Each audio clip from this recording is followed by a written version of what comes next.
Eu gostaria inicialmente de agradecer a presença de todos que estão aqui, terem se deslocado de suas casas para estarem conosco nessa nossa manhã.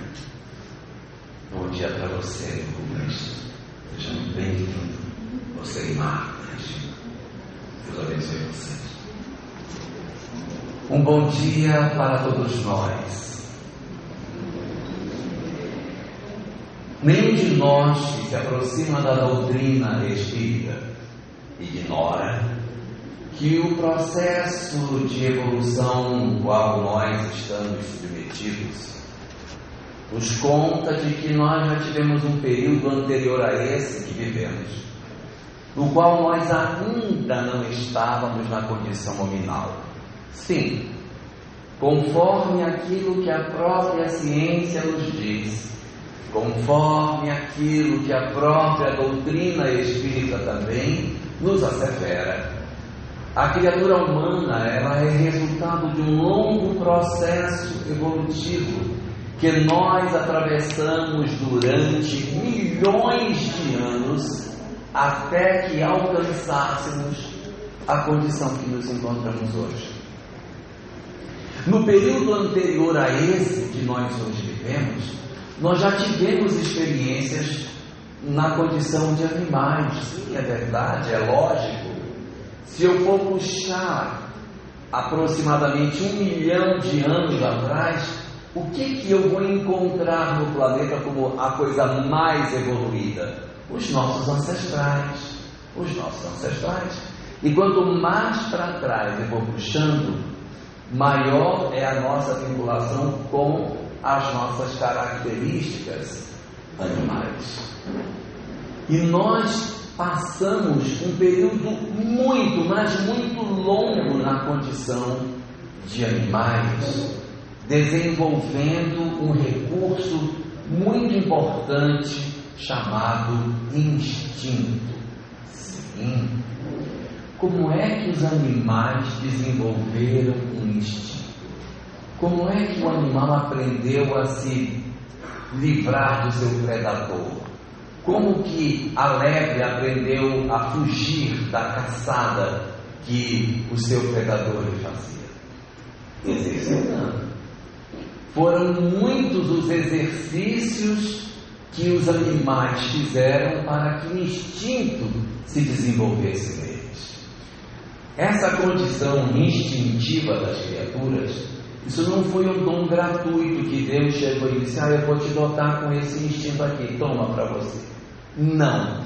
O instinto é fruto da repetição exaustiva de um mesmo comportamento até que ele se torna algo que o animal realiza sem que ele precise refletir sobre o que ele vai fazer.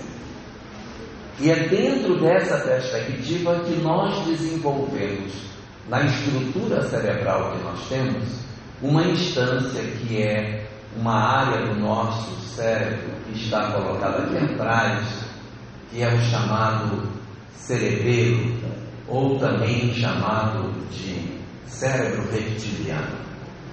Essa é uma estrutura bem instintiva que o ser humano possui, que a gente desenvolveu quando a gente ainda era réptil, aonde nós aprendemos a matar a sede, matar a fome, a termos o batimento cardíaco funcionando, a produção da nossa digestão. Todos esses fenômenos automáticos que a gente tem, eles estão armazenados no cerebelo. Foi isso que nós desenvolvemos ao longo das nossas diversas histórias de vida, ao longo de muitos milênios. Quando nós chegamos na condição de mamíferos, aí nós já mudamos um pouco mais, porque sobre esta camada do chamado cérebro reptiliano, criou-se uma segunda camada chamada cérebro límbico, onde as emoções mais primárias a gente passou a ter medo, raiva, alegria, tristeza. Esses sentimentos básicos da nossa vida, eles foram desenvolvidos na construção do cérebro límbico. Todos os mamíferos têm cérebro límbico. Só que, mesmo eles tendo essa estrutura que vai por cima do cérebro reptiliano, ainda não permite aos animais o raciocínio, a razão. Porque a razão está numa terceira camada que o cérebro tem, que é a parte cinzenta dele, chamado neocórtex, que por enquanto só o ser humano possui, que é o que dá a nós a condição de pensar, raciocinar, decidir, usar a razão, analisar as coisas com um raciocínio. Então, esta condição que ainda é privativa da espécie humana também foi fruto de um longo processo de desenvolvimento das nossas condições espirituais. A gente veio muito lentamente construindo cada etapa dessa e robustecendo a cada nova experiência os nossos instintos. Os instintos foram ficando cada vez mais solidificados em nós. A gente ficou cada vez mais convicto de que isso era o que deveria ser feito na nossa fase animal. E isso foi lindo, porque nesse período da nossa evolução, os espíritos olhavam e diziam: está evoluindo bem, está desenvolvendo um instinto muito bem. E nesse período instintivo, nem tudo foram conquistas lindas no sentido do comportamento. Quando nós chegamos, por exemplo, na fase dos primatas, nós começamos a ter alguns comportamentos bem esquisitos. A gente já vivia em bando, mas a gente tinha uma característica. Se alguma outra espécie tentasse nos atacar, a gente pegava um pedaço de pau e batia no outro e tentava matar o macaco invasor. A gente mordia, jogava pedra. Nós fizemos isso durante milhões de anos. É o nosso instinto de preservação. E os espíritos olhavam e diziam: que lindo, olha aí. O instinto está se fortalecendo. Por quê? Porque ele pegava uma pedra. Olha que inteligência, gente. Pegava uma pedra para jogar. Isso é maravilhoso. O desenvolvimento da inteligência. Pegar um pedaço de pau para poder se defender. Que maravilha, que coisa espetacular no desenvolvimento da criatura que ainda não havia chegado na espécie humana. E num dado momento desse nosso processo evolutivo, esses nossos trabalhos de conquista do instinto começaram a dar espaço para o surgimento de lampejos de inteligência. A inteligência, ela não surgiu no ser humano da noite para o dia, como se fosse uma chave de liga e desliga. A partir de hoje eu vou ligar uma chave, ligou a chave e nós nos tornamos seres conscientes. Não, isso foi construído muito lentamente. Uma boa imagem que pode representar isso é uma lanterna que acende e que apaga. Quando a gente pensa, a lanterna acendeu. Quando eu estou agindo por instinto, a lanterna apaga. Se eu pegar um peixe, por exemplo, ele age muito mais por instinto do que por inteligência, por razão. Mas se eu pegar um cachorro, você já viu que o cachorro é bem esperto. Você joga um objeto, o cachorro corre e vai buscar e traz. Aí você joga de novo, ele corre e vai buscar. Aí você pega o objeto, faz que joga, o bichinho corre, coitado. Quando ele vê que você não jogou, ele volta.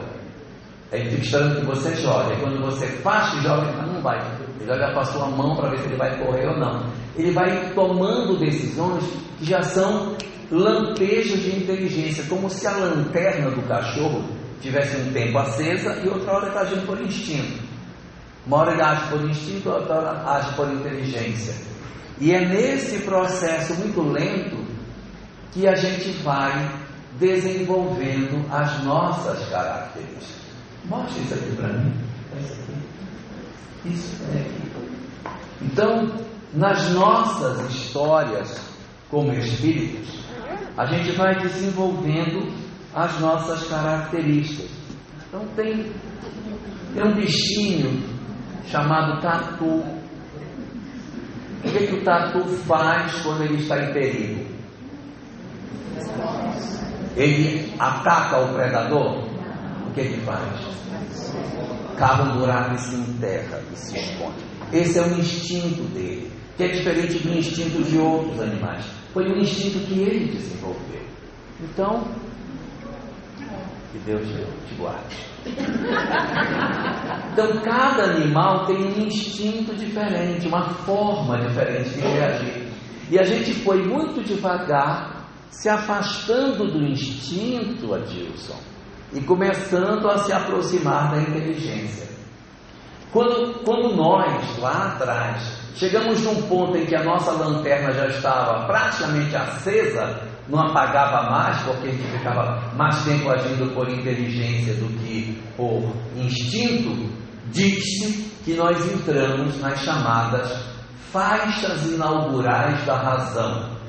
Em outras palavras, nós estávamos saindo da condição animal e entrando na condição hominal.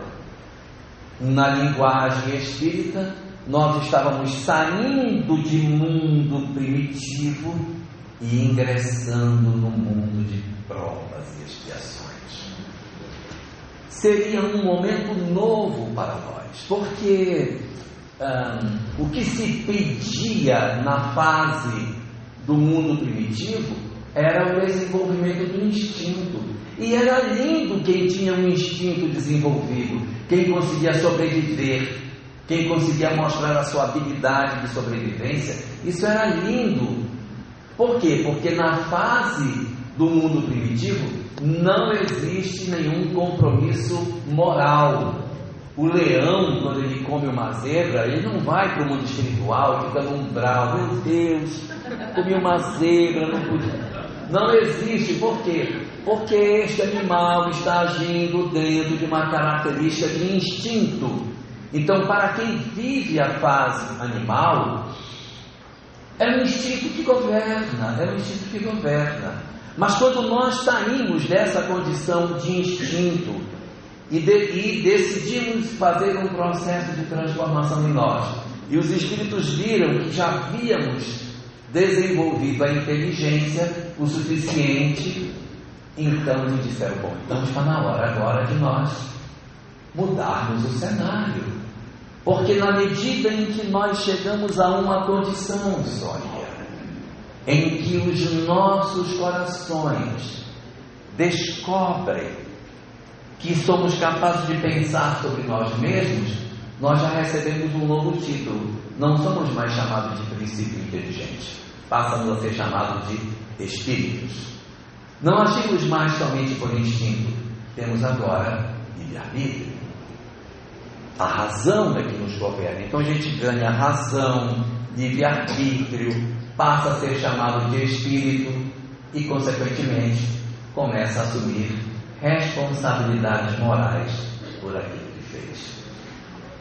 Ou seja, sair da condição de animais para ingressar na condição hominal traz para nós uma consequente responsabilidade.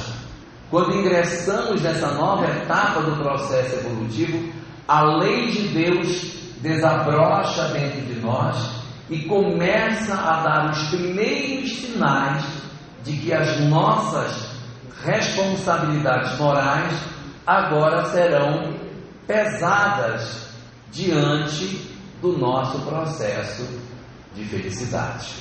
Nós temos agora a começar a enxergar que existe a felicidade. Só que para alcançar esta felicidade, eu preciso de alguns atributos que eu ainda não tenho.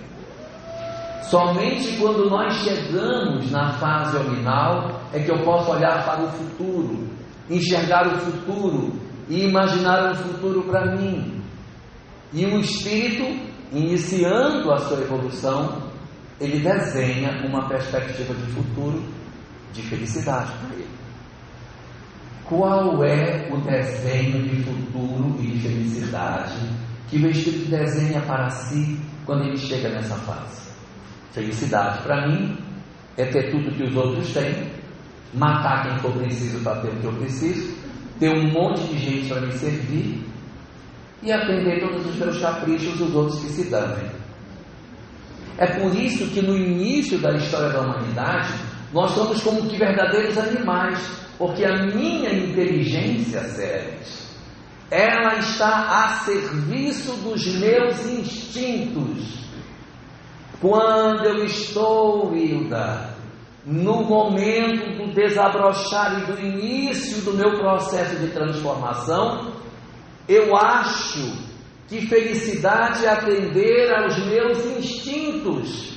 Por isso que temos uma sexualidade tão perturbada, por isso que temos tanto egoísmo, por isso que temos tanta vontade de oprimir as pessoas para que nós tenhamos aquilo que os outros têm. Esse mecanismo interior de egoísmo e de orgulho, ele é na verdade algo que até pouco tempo era positivo, porque fazia parte do instinto de conservação. Aí era legal. Quando eu era animal, era bacana. É legal, hein? Bacana. Sabe se defender bem, está bem desenvolvido o instinto. Ingressou na fase hominal, aquilo que era virtude, agora precisa ser domado. Eu precisarei ingressar numa nova fase na minha história de vida, na qual tudo aquilo que foi patrimônio e que eu considerei que era positivo, agora tem que ficar subordinado à razão. E em O Livro dos Espíritos, na questão 614 da obra básica, a primeira questão da terceira parte da obra, que abre as chamadas leis morais, nós iremos encontrar uma pergunta importantíssima nesse ponto da obra, porque nesse momento que a obra nos apresenta, que vai trazer para nós as leis morais, Kardec pergunta na primeira questão dessa terceira parte do Livro dos Espíritos: o que é a lei de Deus? Respondem os Espíritos. Claro. Respondem os Espíritos: o que é a lei de Deus? A lei de Deus é a única verdadeira para a felicidade do homem. Olha que interessante. Se ela é a única verdadeira para a felicidade do homem, é porque tem outras que querem oferecer a felicidade. Mas se ela é a única verdadeira, as outras são falsas. Então existe uma série de convites equivocados para a felicidade da criatura. Mas somente a lei de Deus pode oferecer ao homem a felicidade legítima. Porque eu poderia dizer o seguinte: olha, eu tenho uma forma de resolver os teus problemas. Se você tem pessoas que lhe incomodam, vai e mata todo mundo. É resolve. É assim mesmo. Não é uma solução? É uma solução. Eu mato todo mundo que me incomoda. Gente, agora eu estou em paz. Mas esta é uma proposta falsa. Então ela é a única verdadeira para a felicidade do homem, porque todas as outras demais propostas que a gente pode ter a chance de ouvir não entregarão a nós a felicidade legítima.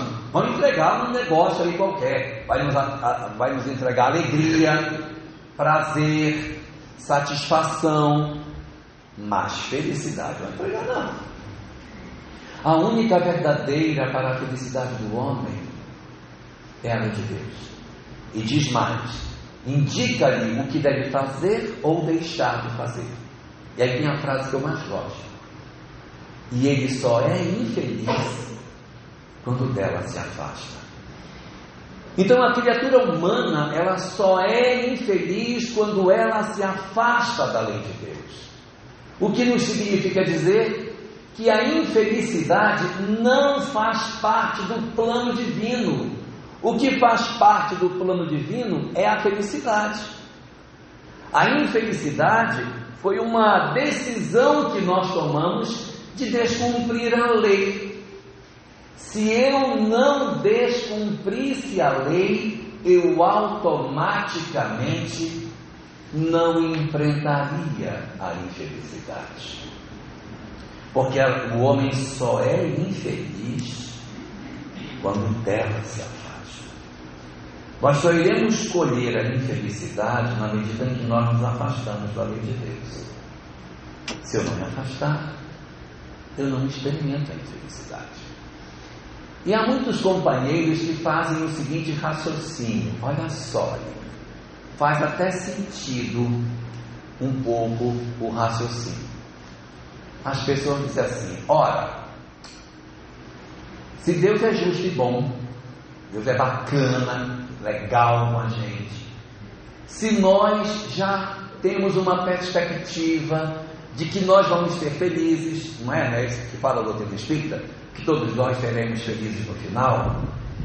Se é verdade que Deus é soberanamente justo e bom, e que nós iremos ser felizes amanhã, por que Ele já não nos dá um vale dessa felicidade antes?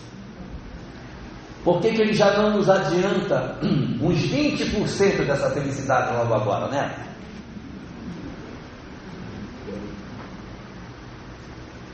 Ele já vai dar mesmo. A gente já vai ser feliz mesmo. Então adianta logo me dar uns 10%, pelo amor de Deus. Por que Deus não adianta a felicidade para nós desde agora? Seria muito motivador a gente estar aqui e já sentir uns 10%, já aliviado um pouco a carga. Por que Ele, sendo justo e bom, não nos entrega isso? Porque a questão diz assim: o homem só é infeliz quando dela se afasta. O que significa dizer que para que eu seja feliz eu preciso cumprir a lei de Deus. A lei de Deus, conforme diz Joana de Ângeles, na introdução do livro 13 da série psicológica Conflitos Existenciais, a felicidade, segundo ela, é uma conquista. Nós conquistamos a felicidade. E como é que eu conquisto a felicidade? Vivendo a lei de Deus. Como que eu quero ser feliz? Odiando, tendo mágoa, brigando com o vizinho, reclamando dos outros, vivendo com a cara amarrada, sendo rabugento. Não tem como eu ser feliz. Mas na medida em que eu perdoo, que eu compreendo, que eu liberto a minha alma da mágoa, eu sou naturalmente feliz. Ou seja, Deus não precisa ficar tomando conta da gente, dizendo assim: ali atrás, a moça de óculos, dá mais 10% de felicidade para ela que eu me agradei. Não é assim. É um processo natural. Na medida em que eu perdoo, eu vou me sentindo mais feliz, vou me libertando. É porque aqui não tem ninguém que odeia, mas se tivesse, vocês poderiam perguntar.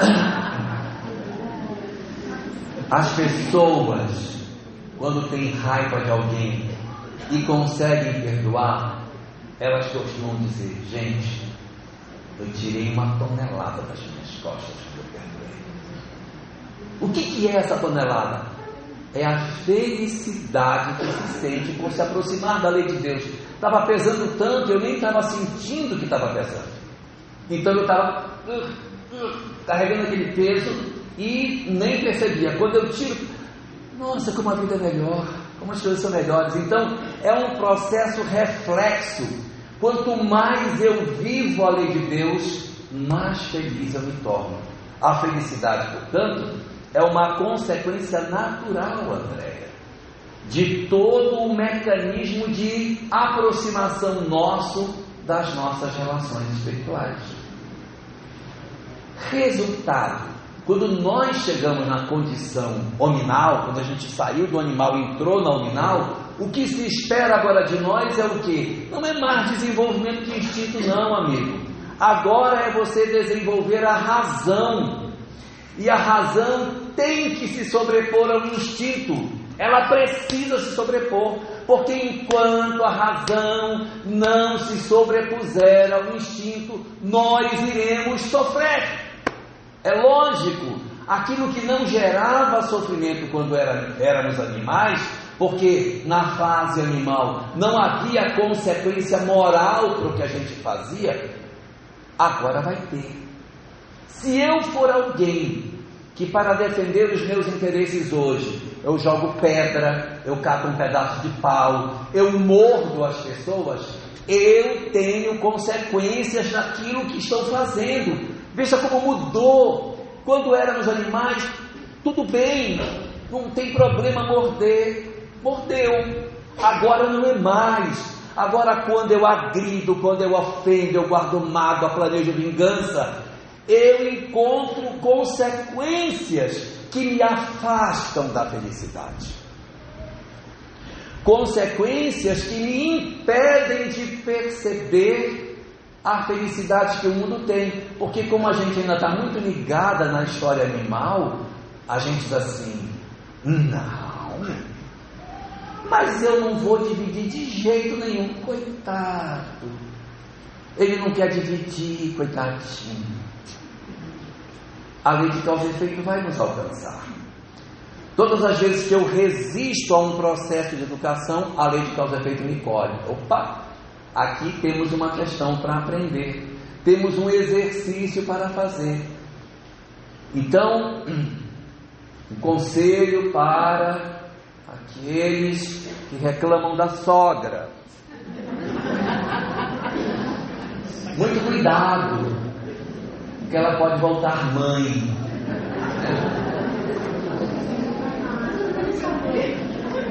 Isso é só um aviso amoroso.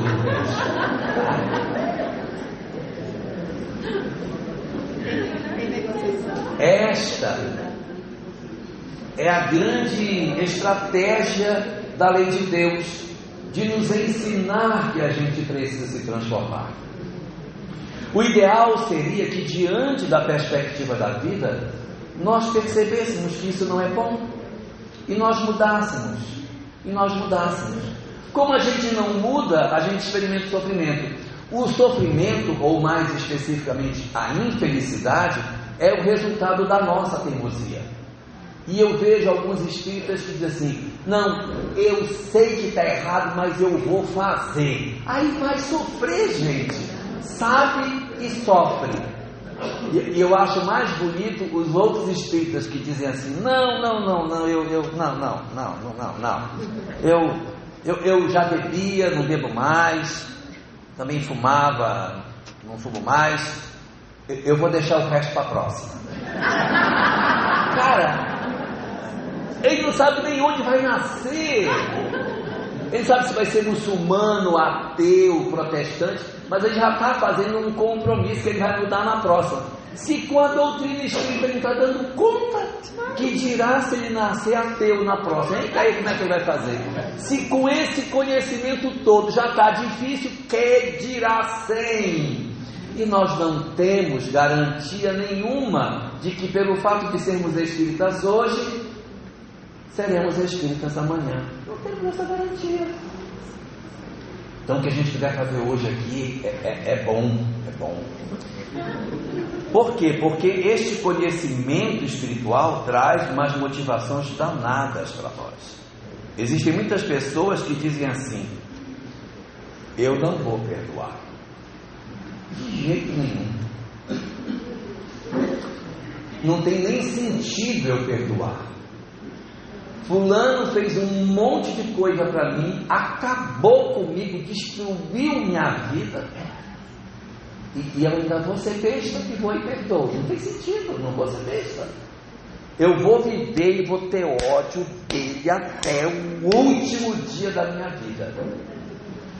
Aí a doutrina espírita vem e nos ajuda contando que existem 6 consequências se a gente não perdoar. Primeiro, eu não vou nem perder tempo. A gente, quando não perdoa, adoece fisicamente. Todo mundo sabe, fica doente, tem palpitação, gastrite, hepatite não, tem,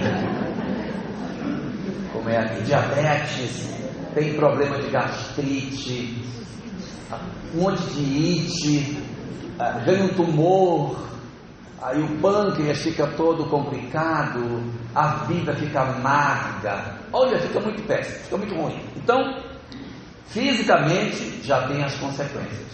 Segunda consequência, Marta, anota.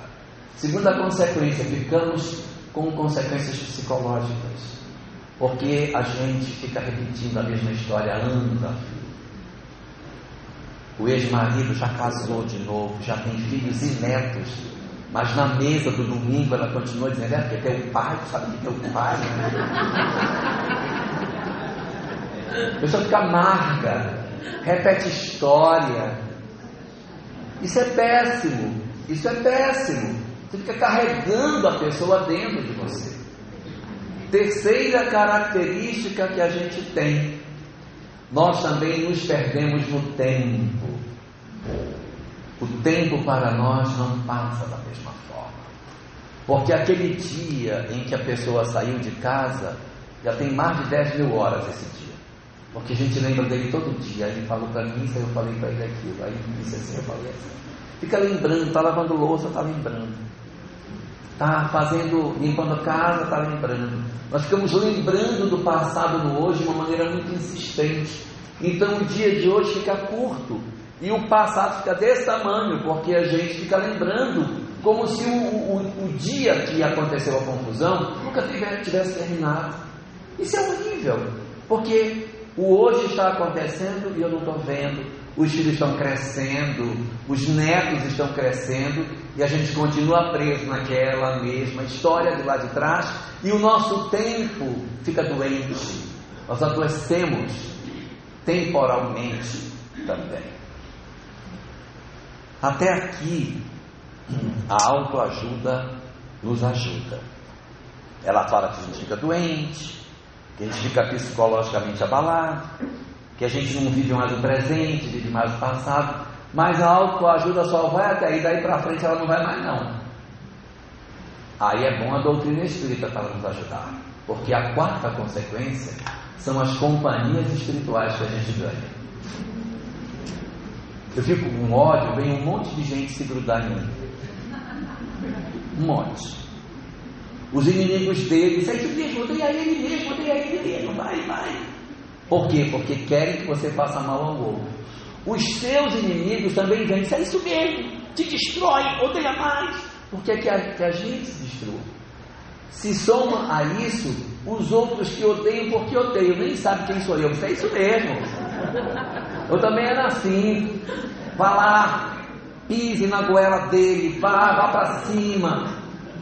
E a nossa casa fica cheia de entidade perturbada, que eu já não sei mais se o ódio é meu, se o ódio é do outro. Eu não sei mais quem é que está odiando, e a gente fica potencializado no ódio por conta dessas questões. Aí tem a quinta.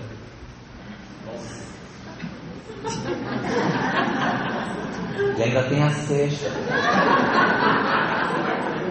Você está com medo da quinta porque você ainda não viu a sexta. A quinta das consequências é a seguinte: todos nós sabemos que existem vínculos entre os espíritos que não se gostam. Do mesmo jeito que o amor une as pessoas, o ódio também vincula, viu? O ódio também vincula. Quando a gente diz assim para uma pessoa: eu não suporto você, eu tenho ódio de você, eu odeio você com todas as forças da minha alma. Quando você está falando isso, a lei de causa e efeito está nos ouvindo. E a lei de causa e efeito, ela fala um outro idioma que não é o português. E a lei de causa e efeito nos ouve dizendo: preciso encontrar você na próxima encarnação. Eu quero você dentro da minha família. Então ela vai só anotando: isso aqui é importante, é importante, para que a gente se encontre. E algumas pessoas dizem assim: mas eu acho que Deus só pode ser sádico, porque Ele sabe que eu não gosto daquela pessoa. E ele diz assim: de quem é que você não gosta, meu filho? Aí eu odeio fulano. Então ele vai ser seu irmão na próxima. Poxa, por que que ele me traz exatamente o cara que eu não gosto? Por que que ele não me deu só uma família maravilhosa, igual propaganda de margarina, todo mundo rindo, passando margarina no pão? Por que que a minha família tem essas coisas tão complicadas? É porque Deus quer o nosso progresso. Se ele pegasse os nossos inimigos e dissesse: você não gosta dele? Não, então ele vai ficar morando só na China. Você nunca mais vai encontrar com ele. Se eu nunca mais encontrasse com o meu desafeto, como que eu resolveria a minha mágoa, o meu ódio? E se é verdade que o não cumprimento da lei de Deus nos afasta da felicidade, o que é que Deus quer? Que a gente se resolva, que a gente seja feliz. Então ele diz: não, meu filho, eu quero que você seja feliz. Então você vai encontrar com esta pessoa na sua casa, para que você consiga resolver os seus problemas. Aí você diz mais sempre: não podia ser assim, um vizinho distante que viesse só, tem que ser meu irmão, né? Por que, meu Deus, isso? E Deus: não, fica calmo. Existe um mecanismo na lei de causa e efeito e na reencarnação chamado esquecimento do passado. Não dá para a gente reencarnar com os desafetos lembrando de tudo que aconteceu, porque se eu lembrar de tudo, não funciona, a família não vai funcionar. Então tem que ter um esquecimento do passado. E eu acho engraçado algumas pessoas assim: eu queria reencarnar, mas eu queria reencarnar lembrando tudinho. Gente, se for para reencarnar lembrando, já fica logo do lado de lá, porque é lógico, a gente não reencarna para reencarnar, a gente reencarna para esquecer. É por isso, porque está muito difícil mudar lá, está muito complicado esquecer as coisas. A gente está sofrendo. Faz o seguinte: encarna fulano, que aí ele dá um refrigério e eles vão viver novas experiências. Com o esquecimento do passado, você vai ter como filho alguém que era um desafeto do ontem, e aí você vai retemperando essa história. Depois de 10 encarnações dele como seu filho, você tem outras histórias. Não tem só aquela que ele lhe roubou, que ele lhe matou, tem outras histórias. E aí vai descolorindo, vai desbotando com as encarnações aquela história ruim do passado, porque ele vai melhorando, você vai melhorando, vai tendo outras histórias sobre aquela, e aquela mágoa, aquele processo de dor e traci que a gente viveu durante tanto tempo, esse fenômeno, ele na verdade vai melhorando com o tempo. A perspectiva de Deus é que isso vá acerenando dentro das nossas almas e a gente cicatrize. Por isso que reencarna. Esse é o objetivo. Então, quando a gente tem a quinta, essa é só a quinta, tá? É a quinta ainda. A quinta é você ter o seu desafeto dentro do seu lar. Se você não quer ter o seu desafeto dentro do lar, perdoe o bichinho. Perdoe. Porque se você não perdoar, a chance de retornar é grande. Eu estou sendo claro no que eu estou dizendo? Qual é a sexta consequência? O que é pior do que eu ter um desafeto dentro do meu lar? Ter 2? Olha, 2 é fácil. A sexta é pior do que 2. A sexta é, ao invés de você ter dentro do seu lar aquele seu desafeto, é você ir para a casa do seu desafeto, você morar na casa dele. Que aí você tem um pai estranho, uma mãe estranha, 3 irmãos estranhos e um que é inimigo. Que tal? Legal, né? Aí é bom. Sabe por quê? Porque a gente sempre quer que o desafeto venha para a minha casa. Não é muito bonito da nossa parte? Não, ele vai nascer na minha casa. Não, vá você morar na casa dele. Porque que sempre é ele, coitadinho, que tem que deixar os laços dele para vir para o meu grupo familiar. Vá você para o grupo dele. Livro B, Dramas da Bretanha, a reencarnação de André de Guzmán. Alguém que conhece essa história lembra que ela renasceu de uma família estranha. Ela. Pai estranho, mãe estranha, todo mundo estranho, só o irmão que era... Você quer fazer caridade, minha filha? Vamos fazer uma caridade. Vamos fazer uma caridade com o idoso. Eu estou aqui para você. Então vamos lá. Bote esse negócio. Então, ora, nós temos conhecimento da doutrina espírita que nos liberta de uma maneira efetiva desse mecanismo de sofrimento que a gente passa. A gente precisa se libertar. Tem que ser assim. Não derruba. Ora, nós sabemos que é através desse mecanismo que vai acontecer, que tudo se dá através do perdão. Eu acho muito curioso o movimento espírita, porque a gente diz assim: não, eu sei que se eu perdoar a pessoa vai ser bom, porque essa é a grande transformação que o espiritismo nos oferece. Assim, quando você perdoa uma pessoa, você não tira a culpa que ele tem, você na verdade se liberta do reencontro. E isso é fundamental, porque senão eu não quero perdoar. Cara, perdoa. Você não vai tirar do outro a responsabilidade. Isso não muda a responsabilidade que o agressor tem. Isso liberta você do processo de culpa. Veja Jesus, que passou por uma série de situações no final da sua existência, com Pilatos, com Herodes, com seus crucificadores, com os sacerdotes, e se desconectou de todo mundo sem a necessidade de ter que reencontrar com eles, usando um mecanismo que é o mecanismo do perdão. Quando ele se retirou, ele não precisou encontrar seus agressores, mas ele não tirou a responsabilidade de Judas, de Herodes. Cada um deles, a seu turno, encontrou as experiências que precisava para se libertar dos seus conflitos. Então a gente às vezes sabe disso e não faz. Não, eu sei. Então por que não usa na sua vida? Solta o cara que fez mal a você, se liberte dele.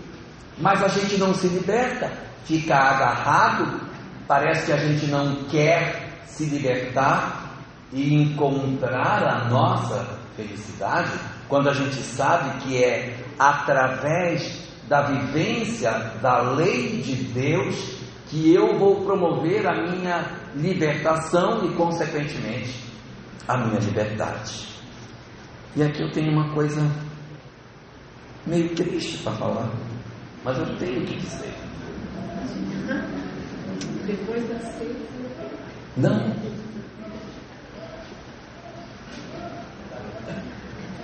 Para que um animalzinho desenvolva um instinto, aprenda a se esconder num buraco para se salvar do predador, ele demorou milhões de anos para construir esse instinto. É a repetição que colocou dentro dele o instinto. Foi assim que ele aprendeu, pela repetição. Quando nós chegamos na fase hominal, quando chegamos na fase que nós estamos, e que os nossos instintos estão falando mais alto do que a razão, Joana de Ângeles diz: bem, se você está na fase hominal e ainda age por instinto, é porque você ainda não está conseguindo libertar a sua consciência dos conflitos que você vive. Enquanto a nossa consciência está presa aos instintos, nós não conseguimos entender essas questões. E por isso, Séries Costa, a gente precisa necessariamente promover um mecanismo de libertação de nós próprios. Essa libertação, ela passa necessariamente pela nossa capacidade de fazermos uma nova visão de mundo. Eu preciso mudar. Eu não posso ficar preso no instinto, porque enquanto eu ficar preso no instinto, mordendo gente, batendo, me vingando, agredindo, ofendendo, eu estou sendo dominado pelo instinto. Gente, eu vou sofrer miseravelmente, porque a consequência moral do erro é o sofrimento, é a infelicidade. Então o que Joana de Ângeles nos diz no livro Ser Consciente, que é um livro número 5 da Esfera Psicológica?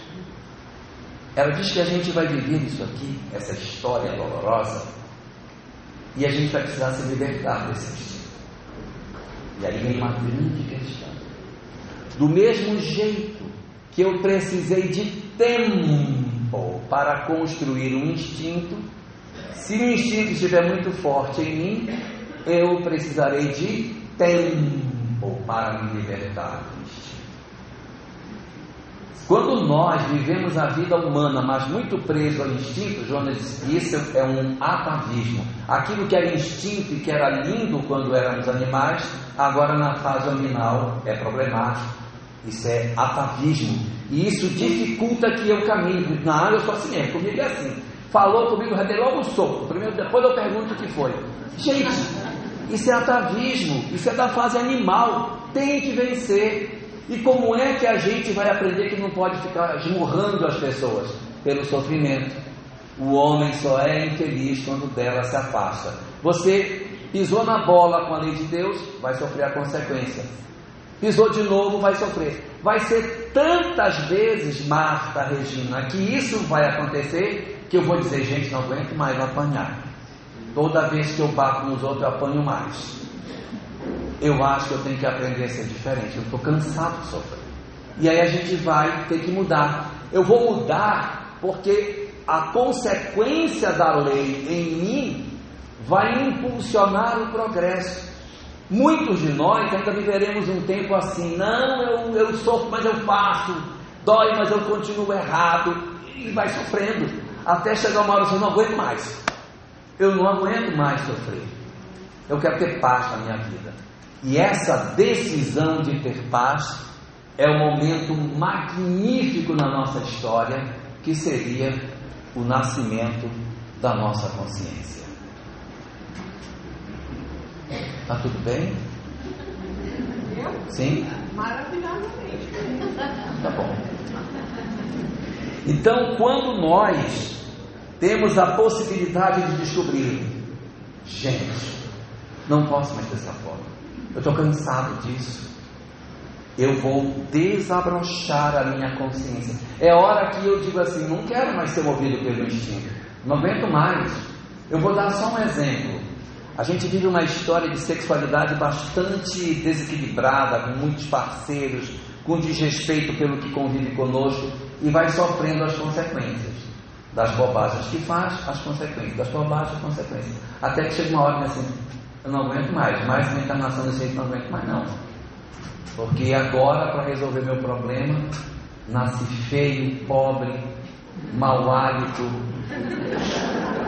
Eu preciso me resolver disso, preciso ter uma chance. Então o sofrimento vai impulsionando a alma para que ela diga, não posso mais ser desse jeito, eu tenho que mudar, não suporto mais sofrer. Mas até chegar a esse ponto em que a gente descobre para despertar a nossa consciência, vai tempo, porque nós passamos muitas encarnações adormecidos, mesmo na condição de homens, mesmo na condição humana. Olha a história da humanidade, vê quantos absurdos a gente cometeu dizendo que estava usando a razão, quanta besteira a gente já fez, aí reencarnou e fez de novo a mesma besteira. Quer dizer, meu Deus do céu, é como se nós tivéssemos a razão, mas ao mesmo tempo que tem a razão, a consciência parece que não despertou, Dilson,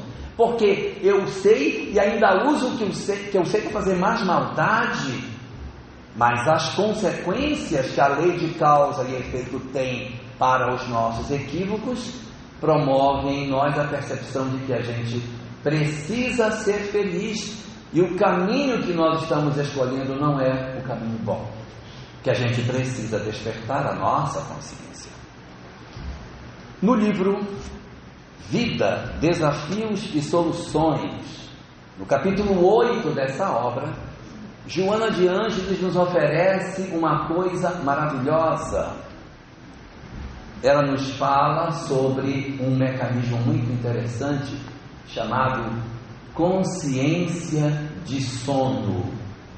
Existe consciência de sono, que é a situação na qual a pessoa está passando pela vida e não está aproveitando, e a consciência desperta, que é aquele que já acordou para a vida. Enquanto nós estamos em consciência de sono, a gente nem percebe o sofrimento que passa. Vive e experimenta muitas dores e ainda não se tocou. Aí ela diz: mas o indivíduo vai experimentar tantas dores, vai repetir tantas vezes para se libertar do atavismo, igual o tatuzinho precisou de muitos milênios para aprender o instinto. Nós vamos estar não sei quanto tempo, vai depender de cada um de nós, muito tempo, muitas encarnações, para nos libertarmos do atavismo. Quem for mais esperto vai precisar de menos tempo. Quem for mais teimosinho vai demorar mais tempo. Não tem um tempo certo para isso.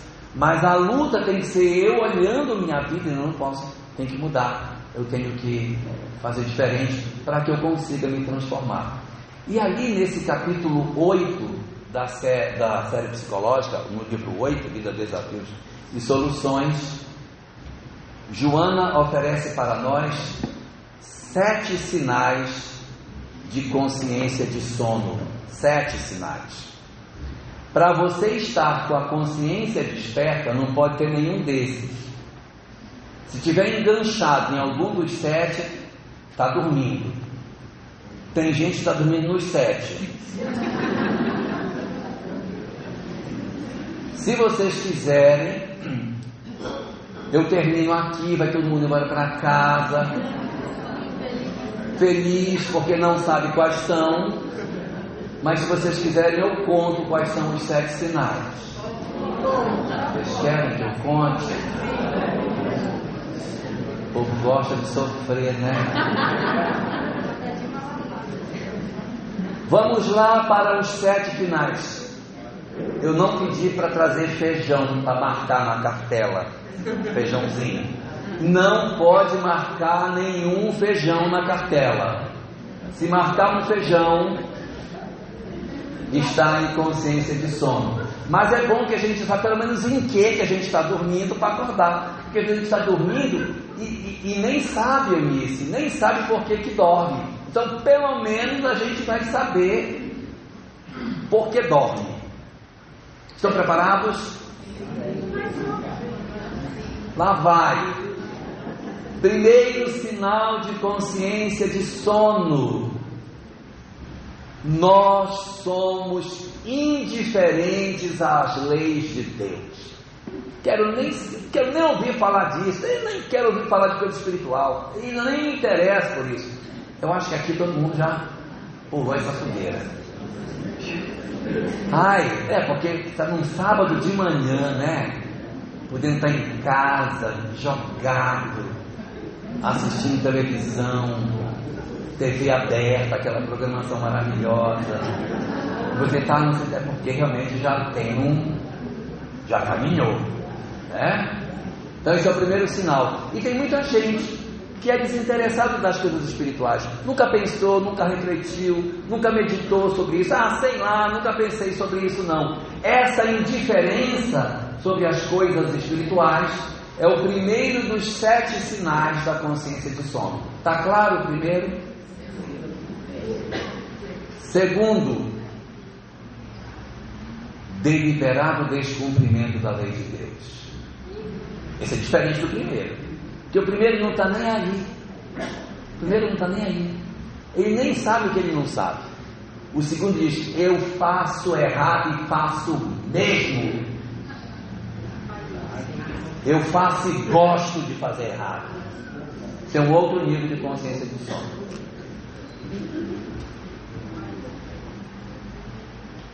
Esse segundo nível estão, por exemplo, os crucificadores de Jesus, os sacerdotes que colocaram Jesus nesse processo de criminalização, figura de Herodes, Pilatos, os envolvidos, né? E no primeiro grupo não estão esses.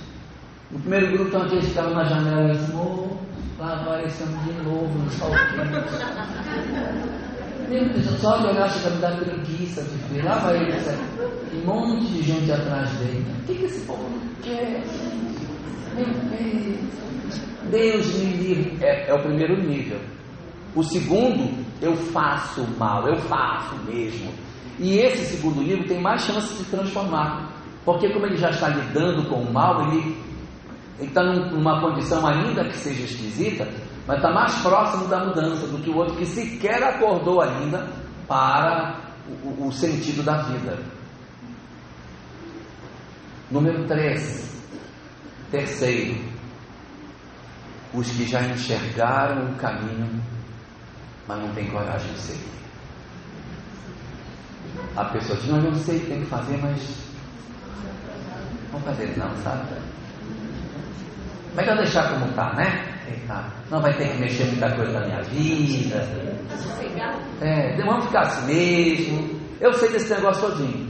Eu tenho um amigo, professor. Quando ele era criança, o pai dele tinha em casa uma estante assim, cheia de livros espíritas. E o pai dele, sei lá, em Rondônia, né?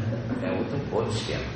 Aí o pai dele abria a estante, aí tirava os livros da estante, deitava na rede e ficava lendo os livros. E ele, adolescente, ficava vendo o pai ler aquilo, aí o pai terminava de ler, colocava na estante e trancava. Aí um dia, esse meu amigo disse para o pai, pai, eu queria ler esse livro que o senhor lê ali. Qual? Acho que o senhor tranca dentro desse armário aí. Você quer ler esses livros? Sim, o que tem esse livro? Esse livro aí fala de espiritismo. Então, pai, eu vejo que o senhor passa horas lendo. Eu queria ver se pode deixar que eu leia um pouquinho desse. Aí o pai dele disse, de jeito nenhum. Não deixa para você ler isso não. Por que, pai? Você vai poder ler esse livro só quando você estiver lá pelos 40 anos, eu vou deixar você ler. Agora não. Aí, por que eu não posso ler agora? Olha a resposta do pai. Isso é verdade, gente, isso é verdade. O pai disse para o filho, porque se você ler isso agora muito novo, você vai ficar fraco para fazer negócio. Mole. Ele preferia que o filho não soubesse, enganasse, trapaceasse, roubasse, comprometesse, fizesse um monte de besteira, quando tivesse com 40 anos, já com as costas cheias de culpas, de erros. Pronto, meu filho, agora pegue, vá ver as besteiras que você fez. Não era muito melhor o menino evitar, mas ele achando que as coisas materiais tinham mais valor. Então, o primeiro grupo é o que é alheio, o segundo é o que age no mal, o terceiro tem medo de seguir o bem. Ele até vê, mas ele é indeciso com relação a essas questões. Número 4 são aqueles que servem, são aqueles que fazem o bem, que se comprometem no bem, mas segundo Joana, reclamam de tudo.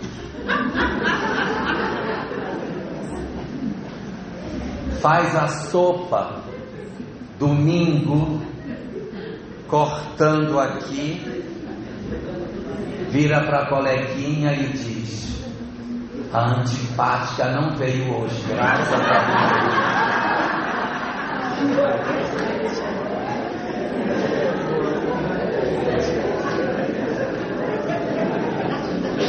Alguém pegou meu avental, que ele está sujo. E a gente faz questão de besteira, gente. Faz questão de besteira. São as exigências mais descabidas para servir. Eu só quero servir se me derem todas as condições. Meu Deus do céu! Isso é consciência de sono, estabelecendo condições para poder servir. O Filho do Homem não tem sequer uma pedra onde reclinar a cabeça. O Filho do Homem veio para servir e não ser servido. Então quem somos nós que fazemos exigências, que reclamamos das coisas, que fazemos, mas é sempre reclamando de fulano, porque fulano deixou aberto, porque fulano dele não cuidou, porque deveria ter chegado mais cedo, chegou tarde, é um absurdo. Gente, pelo amor de Deus, nós não estamos aqui para reclamar um do outro, nós estamos para nos melhorarmos. Que me importa se o outro não faz? Vai e faz, cara, porque na verdade quem vai se desenvolver somos nós. É só o que faltava, eu tenho que fazer o trabalho dos outros. Então você vai ficar pelo meio do caminho. Vai ficar pelo meio do caminho. É consciência de sono, sim. Nós ficarmos querendo condições excepcionais para que eu possa fazer o bem. Está passando da hora da gente baixar essas coisas e dizer qual é o objetivo que a gente tem. Existe uma frase no Evangelho segundo o Espiritismo que diz assim: irmãos, unamos os nossos esforços para que o Senhor, quando chegue, encontre acabada a obra. Não tem uma frase assim no Evangelho segundo o Espiritismo? Tem. Mas tem gente que lê diferente. Não sei quando foi que eles tiraram essa interpretação. Eles leem assim: irmãos, unamos os nossos esforços para que o Senhor, quando chegue, encontre acabada a obra. Querem acabar com ela, quer destruir com a obra. E não é para deixar a obra concluída, não é acabada de destruída. Então, o que a gente tem que fazer, está passando já do tempo de parar com as reclamações, as exigências, as implicâncias, o eu não gosto de fulano. Eu acho engraçado no centro espírita que o pessoal diz assim: a irmã fulana não veio, né? Graças a Deus. Eu não suporto a irmã fulana. Se você não suporta, não chama de irmão. Não gosta. Tem antipatia. Eu odeio, eu tenho uma antipatia pelo irmão fulano de tal. Cara, ele é seu irmão ou não é? Se ele for, não fale. Ou então não chama de irmão. Dá outro nome para ele. Poxa, isso é hipocrisia, a gente ter esse tipo de comportamento. Como ninguém marcou nenhum ponto na cartela, eu vou pedir.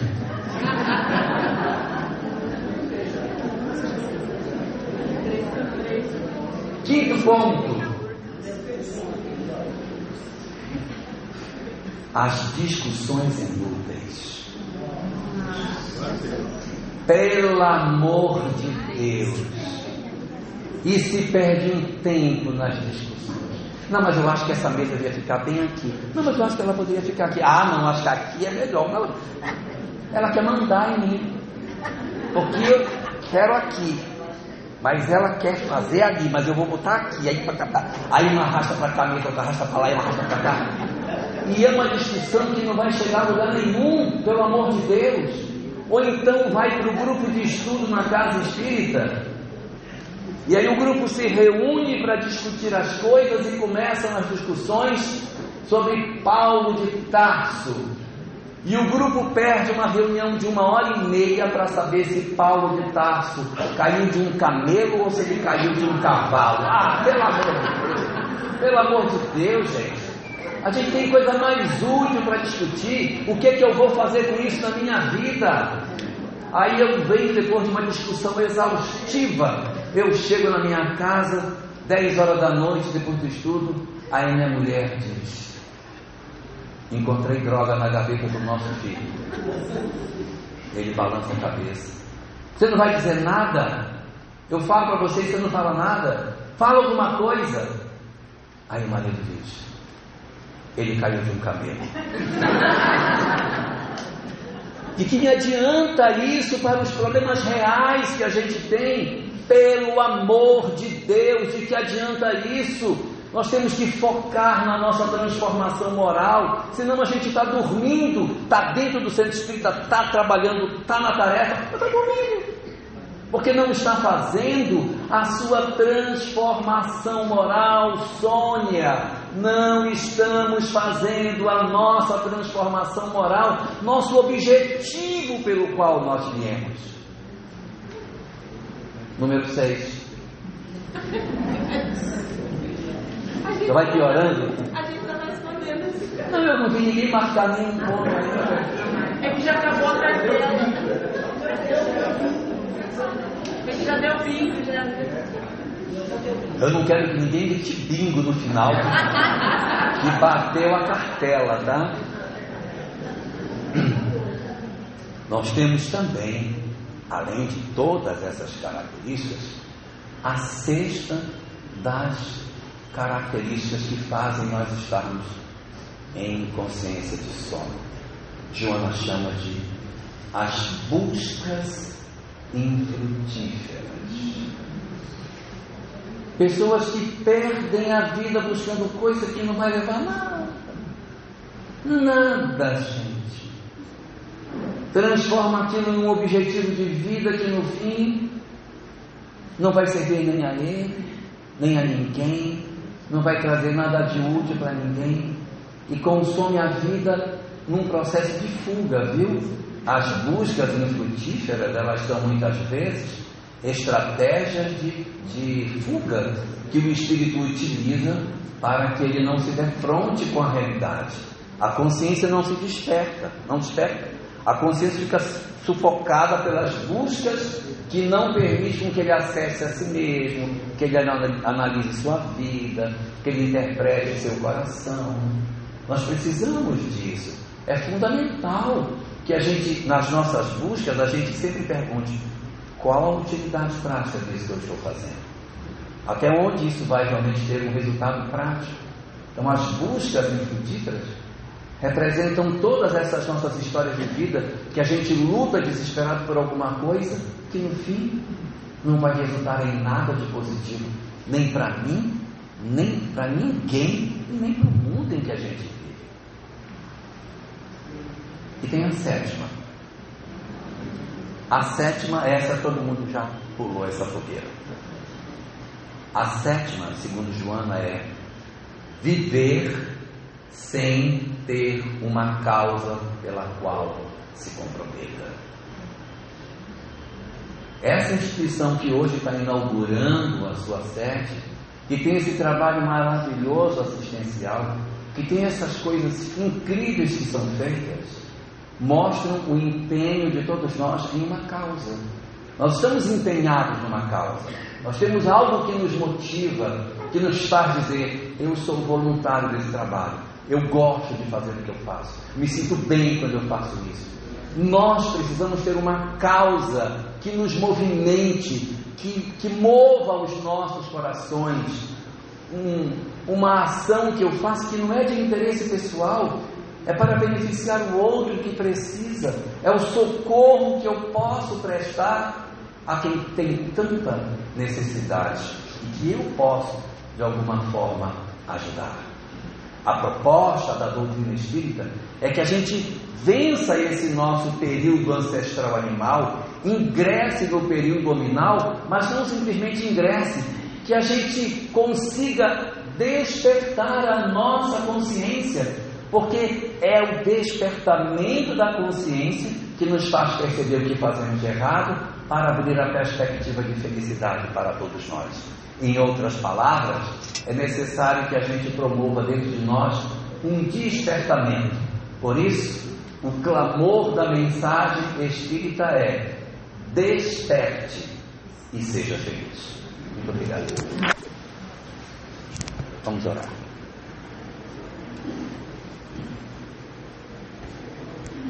Divino Senhor das nossas vidas, cujo amor aqui nos reuniu hoje para celebrarmos a Tua presença nas nossas vidas. Nós nos reunimos em torno da Tua mensagem para Te agradecer, Senhor, as luzes que depositaste ao longo das nossas jornadas, oferecendo a cada um de nós a bússola perfeita para a transformação dos nossos corações. Não deixe, Senhor,